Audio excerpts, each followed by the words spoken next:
Assalamualaikum warahmatullahi wabarakatuh. Perkenalkan, nama saya Aditya Nugralius dengan NIM 18060073. Saya berasal dari jurusan Ilmu Ekonomi, Prodi Ekonomi Pembangunan, Fakultas Ekonomi Universitas Negeri Padang. Baiklah, saya di sini akan coba menerangkan materi Ekonomi Pembangunan 2 yang dibimbing langsung oleh Bapak Dr. Alphonse Satrianto, SEME. Materinya yaitu tentang kebijakan keuangan dan fiskal untuk pembangunan. Langsung saja masuk ke materi yang pertama, yaitu peran sistem keuangan dalam pembangunan ekonomi. Umumnya terdapat perbedaan antara sektor real dan sektor keuangan.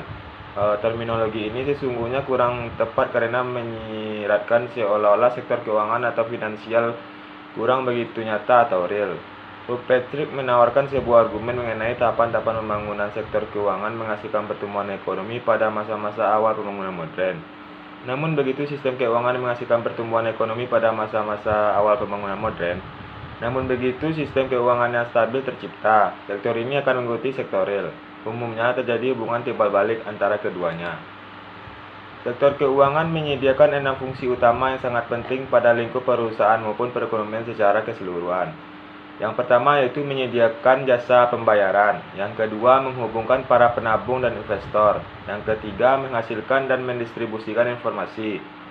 Yang keempat yaitu mengalokasikan pinjaman atau kredit secara efisien. Yang kelima yaitu risiko penetapan harga, pengumpulan atau pooling, dan perdagangan. Yang keenam yaitu meningkatkan likuiditas asetnya. Selanjutnya yaitu perbedaan-perbedaan antara sistem keuangan di negara-negara maju dan negara berkembang. Di negara maju, kebijakan moneter dan keuangan memainkan peranan yang sangat penting, baik secara langsung maupun tidak langsung, dalam upaya-upaya pemerintah yang disengaja dirancang untuk memperluas kegiatan ekonomi pada saat terjadi lonjakan pengangguran dan kelebihan kapasitas produksi, atau sebaliknya untuk meredakan gejolak aktivitas ekonomi pada saat terjadi kelebihan tingkat permintaan dan lonjakan inflasi. Pada dasarnya, kebijakan moneter bekerja pada dua variabel ekonomi utama, yaitu jumlah uang yang beredar agregat serta tingkat bunga. Negara berkembang sebaliknya. Pasar dan lembaga keuangan di banyak negara berkembang sangat tidak terorganisasi, seringkali bergantung secara eksternal dan terfragmentasi. Banyak bank umum di negara-negara berkembang merupakan cabang luar negeri dari perusahaan perbankan swasta terkemuka di negara-negara maju. Oleh sebab itu, orientasi mereka seperti halnya perusahaan multinasional lain cenderung memperhatikan situasi moneter eksternal ketimbang internalnya. Sebagian besar negara berkembang beroperasi dalam sistem moneter dualistik atau ganda. Yang pertama yaitu pasar uang terorganisasi yang kecil, yang seringkali dikendalikan atau dipengaruhi secara eksternal dengan aturan hukum yang mengikat mengenai batas dan tingkat bunga nominal, yang melayani kebutuhan finansial kelas menengah dan atas lokal serta kalangan bisnis asing dalam sektor industri modernnya. Yang kedua yaitu pasar uang tidak terorganisasi yang besar namun tidak jelas bentuknya, tidak terkendali, seringkali bersifat ilegal, dan juga dengan bunga yang sangat tinggi, yang menjadi tumpuan besar individu berpendapat rendah ketika mengalami kesulitan dana. Selanjutnya yaitu peranan bank sentral dan langkah alternatif. Peranan bank sentral di negara-negara maju, bank sentral seperti Federal Reserve Board di Amerika Serikat melakukan berbagai macam fungsi pengaturan, pengawasan, dan perbankan. Mereka mempunyai tanggung jawab publik dan kekuasaan eksklusif yang sangat besar. Kegiatan kelompok mereka dapat dikelompokkan menjadi 5 fungsi umum, yaitu yang pertama, menerbitkan mata uang dan mengelola cadangan valuta asing. Yang kedua, bankir bagi pemerintah. Yang ketiga, bankir bagi bank-bank umum domestik. Yang keempat, regulator lembaga keuangan domestik. Yang kelima, operator kebijakan moneter dan kredit.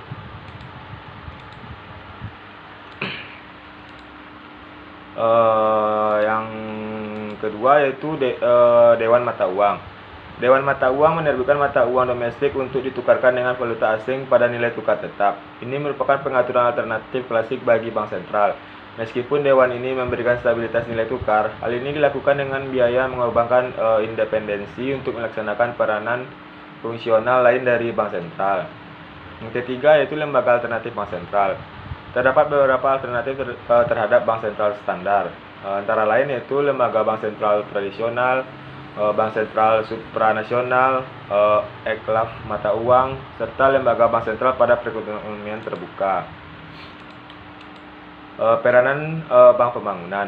Bank Pembangunan merupakan lembaga keuangan publik dan swasta khusus yang menawarkan dana berjangka menengah dan panjang bagi penciptaan atau ekspansi usaha industri. Bank ini telah tumbuh di berbagai negara berkembang karena bank-bank yang sudah ada biasanya berfokus pada pinjaman jangka pendek untuk tujuan komersial atau dalam hal bank sentral, pengendalian dan regulasi jumlah uang beredar agar edarnya. Selain bank umum yang ada meletakkan syarat pinjaman yang seringkali tidak sesuai untuk pendirian badan usaha baru atau untuk pembiayaan proyek berskala besar.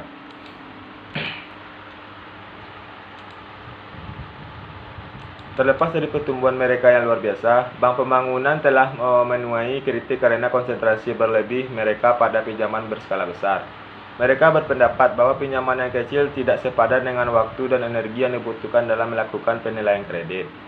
Akibatnya, perusahaan pembiayaan ini hampir menutup diri sepenuhnya kepada perusahaan kecil. Sekalipun bantuan seperti itu sangat penting dalam mencapai pembangunan ekonomi yang lebih luas dan seringkali mencakup porsi besar dari kebutuhan bantuan dalam sektor swasta. Selanjutnya yaitu pembiayaan informal dan maraknya pembiayaan mikro. Pembiayaan informal Pembiayaan informal tradisional. Beragam bentuk pembiayaan informal telah muncul menggantikan peranan lintah darat dan tukang gadai dalam beberapa aspek. Pembiayaan informal adalah pinjaman yang tidak disalurkan melalui sistem perbankan formal, misalnya pinjaman antara anggota keluarga. Contoh-contohnya antara lain arisan dan skema pinjaman kelompok. Dana yang terkumpul kemudian dialokasikan biasanya secara acak, tetapi juga seringkali diberikan secara bergulir melalui kesepakatan internal, secara berotasi kepada setiap anggota tanpa bunga sama sekali. Arisan memungkinkan orang-orang untuk membeli barang tanpa harus menabung sejumlah uang yang dipadukan terlebih dahulu. Dengan adanya arisan, orang-orang dapat melakukan belanja terencana mereka dengan jangka waktu yang lebih cepat. Yang kedua itu lembaga pembiayaan mikro.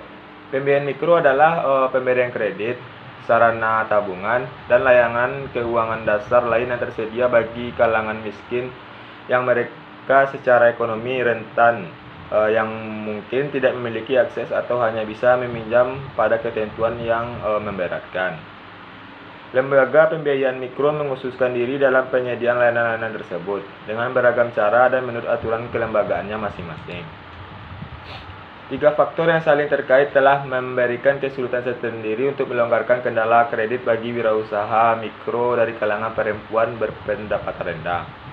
Yang pertama yaitu wirausaha mikro seringkali hanya memiliki sedikit atau bahkan tidak memiliki jaminan sama sekali. Yang kedua, sulit bagi para pemberi pinjaman konvensional untuk menilai kualifikasi peminjam.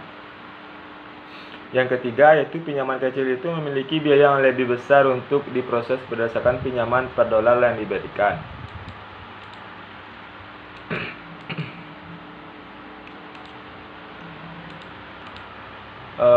Yang ketiga yaitu perdebatan yang masih terkait dengan dua perdebatan pertama adalah mengenai apakah MFI harus menjalani komersialisasi, di mana LSM atau Nirbala yang menyediakan pembiayaan mikro diubah menjadi bank pencari laba. Keuntungan mencakup fakta bahwa MFI kini masuk dalam payung hukum sebagai sebuah bank, sehingga secara legal dapat menerima tabungan dan juga memberi pinjaman, dan bahwa MFI memperoleh disiplin pasar dan insentif tambahan untuk memangkas biaya dan memperluas skalanya. Potensi keterbatasan pembiayaan mikro sebagai strategi pembangunan. Pembiayaan mikro memiliki beberapa potensi keterbatasan penting. Kredit mikro awalnya diciptakan dan masih dipasarkan sebagai pembiayaan bagi usaha mikro. Tetapi sebagian orang mungkin lebih memilih untuk menerima upah dan gaji reguler ketimbang menjalankan usaha yang berisiko. Selanjutnya yaitu mereformasi sistem keuangan. Yang pertama itu liberalisasi keuangan, tingkat bunga real dan tabungan dan investasi. Pembatasan pinjaman bagi segelintir peminjam besar bersama dengan meluasnya inflasi tinggi, defisit anggaran yang makin bertambah dan tingkat bunga negatif menyebabkan krisis kredit di negara-negara berkembang selama tahun 1980-an. Dengan tingkat bunga real pada tabungan yang negatif dan harapan berlanjutnya inflasi serta deflasi nilai tukar yang berdistribusi pada pelarian modal besar-besaran, tidak mengherankan bahwa hanya sedikit orang yang ingin menabung. Salah satu solusi yang sering diusulkan untuk mengatasi persoalan tersebut adalah meliberalisasi sektor keuangan dengan memungkinkan tingkat bunga nominal meningkat hingga menyamai tingkat bunga pasarnya. Yang kedua yaitu kebijakan keuangan dan peran negara. Argumentasi dasarnya adalah bahwa pasar keuangan sangatlah berbeda dari pasar-pasar lainnya, dan bahwa sebagian besar alasan untuk merebalisasikan pasar keuangan ternyata tidak didasarkan pada pemahaman ekonomi yang memadai tentang bagaimana pasar-pasar bekerja, maupun pada cakupan potensial dan investasi pemerintah. Ada 7 potensi kegagalan besar. Yang pertama, sifat barang publik dalam memantau atas berbagai lembaga keuangan. Yang kedua, eksternalitas pemantauan, seleksi, dan pemberian pinjaman. Yang ketiga, eksternalitas gangguan keuangan. Yang keempat itu pasar yang hilang atau tidak lengkap. Yang kelima, persaingan yang tidak sempurna. Yang keenam, tidak efisiensinya pasar-pasar yang kompetitif di sektor keuangan. Yang ketujuh, investor yang tidak memiliki informasi. Selanjutnya yang ketiga, perdebatan atas peranan pasar saham. Beberapa penelitian lebih mencengangkan lagi. Baik pengembangan perbankan dan pasar saham ternyata berdampak positif pada pertumbuhan secara independen, menyiratkan bahwa masing-masing memiliki peran yang berbeda dalam perekonomian. Pertumbuhan industri dan pertumbuhan pasar saham dapat terjadi secara bersamaan. Tetapi dalam hal ini, pertumbuhan pasar saham sebenarnya hanya mencerminkan pertumbuhan sektor realnya. Selanjutnya yaitu materinya kebijakan fiskal untuk pembangunan. Yang pertama, stabilitas makro dan mobilitas sumber daya jika kebijakan keuangan berkaitan dengan uang, tingkat bunga, dan alokasi kredit. Maka kebijakan fiskal berfokus pada segi perpajakan dan belanja pemerintah. Dalam jangka panjang, pemungutan pajak yang efisien adalah yang harus menjadi dasar aspirasi pembangunan pemerintah. Yang kedua yaitu perpajakan. Perpajakan dibagi dua, yaitu langsung dan tidak langsung. Pajak langsung yaitu pajak yang dikenakan langsung pada individu atau dunia usaha, misalnya pajak penghasilan. Yang kedua, pajak tidak langsung yaitu pajak yang termasuk juga bea atau tarif, pajak cukai, pajak penjualan, pajak pertambahan nilai atau PPN, dan pajak pertambahan ekspor pada barang-barang yang dibeli oleh konsumen dan diekspor oleh produsen. Secara umum, potensi pajak suatu negara bergantung pada 5 faktor berikut. Yang pertama yaitu tingkat pendapatan real per kapita. Yang kedua, tingkat ketimpangan dalam distribusi pendapatan real tersebut. Yang ketiga, struktur perindustrian dalam perekonomian dan arti penting dari berbagai jenis kegiatan ekonomi yang berbeda. Yang keempat, tatanan sosial. Yang kelima, kompetensi administratif. Selanjutnya yaitu badan usaha milik negara dan privatisasi.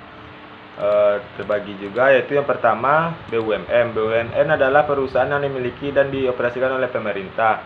Mengingat peran strategis yang dimainkan BUMN dalam perekonomian negara-negara berkembang dan permintaan mereka terhadap sumber daya yang langka, penting bagi kita untuk memahami alasan-alasan bagi pendirian BUMN tersebut serta langkah-langkah yang mungkin dilakukan untuk meningkatkan efisiensinya dan membantu mereka untuk memenuhi tujuan-tujuan sosial dan ekonomi.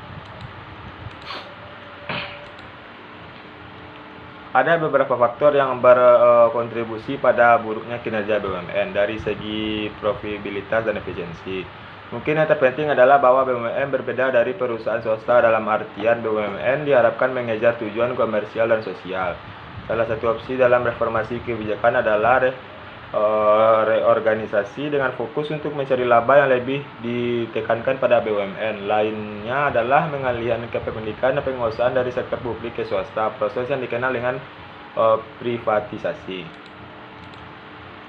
Yang kedua yaitu privitasi. Privitasi adalah menjual aset perusahaan publik kepada individu atau kepentingan bisnis swasta.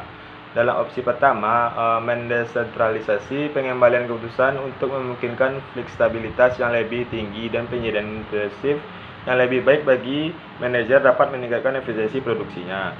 Opsi kedua, privitasi badan usaha milik negara dalam sektor produksi dan keuangan bersandar pada hipotesis neoklasik bahwa kepemilikan swasta menghasilkan efisiensi yang lebih tinggi dan pertumbuhan yang lebih pesat.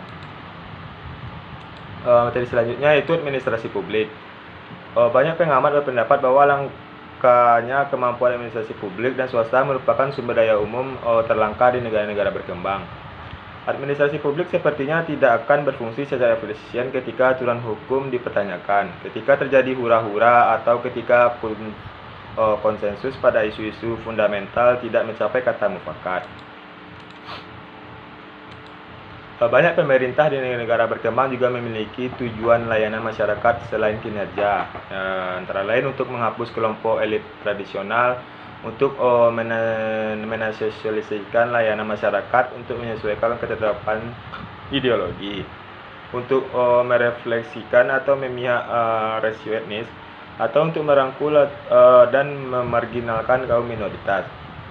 Sebagian birokrasi di negara-negara berkembang relatif mengalami kelebihan pegawai pada tingkat bawah dan kekurangan pegawai pada tingkat atas. Terjadi kelangkaan kronis dalam hal manajer berkemampuan tinggi yang mampu membuat keputusan independen. Baiklah, hanya ini yang saya dapat sampaikan pada materi kali ini. Lebih dan kurangnya saya mohon maaf. Assalamualaikum warahmatullahi wabarakatuh.